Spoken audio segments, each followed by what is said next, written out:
Hello বন্ধুরা, এই দেখুন আমি ফুলকপি ভাজছি এখন। কারণ আজকে আমি ফুলকপি আর মাছে দিয়ে মিক্স করে রান্না করব।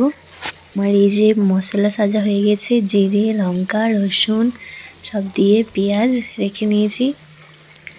আর একদিকে এই মাছটাও আমি ধুয়ে রেখে নিয়েছি। আপনারা কে কী রান্না করছেন আজকে আমাকে কমেন্টে জানাবেন। মশলা বেটে নিয়েছি আমি। তো এই যে তাকে আমি মাছটাকে নুন হলুদ দিয়ে ভালো করে মেখে রেখে নেব। আর একদিকে ফুলকপিও আমার ভাজা হয়ে গেছে।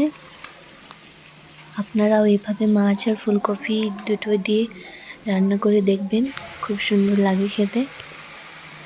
তো এই যে সুন্দর করে আমার এখন মাছটা মেখে রাখা হয়ে গেছে। একদিকে এই মাছটা ভাজতে শুরু করে দিয়েছি তাকে। আর এই আমার মাছ ফুলকপি দুটোই ভাজা হয়ে গেল। ফুলকপিও কি সুন্দর আমার ভাজা হয়ে গেছে, এই দেখুন।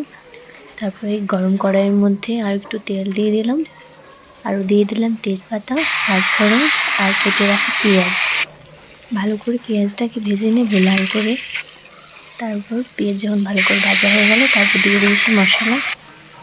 ভালো করে জল দিয়ে মিক্সিটা ধুয়ে লেগে থাকা মশলাটাও দিয়ে দিলাম। এখন অনেকক্ষণ ধরে ভালো করে মশলাটাকে আমি ভেজে নেব। মশলা আমার এই যে ভাজা হয়ে গিয়েছে, তার দিয়ে দিলাম কড়াইয়ের মধ্যে ভেজে রাখা ফুলকপি। মাছটা কিন্তু আমি পরে দেবো, ফুলকপিটা আগে দিয়ে দিলাম, তাহলে ফুলকপিটা সেদ্ধ হয়ে যাবে।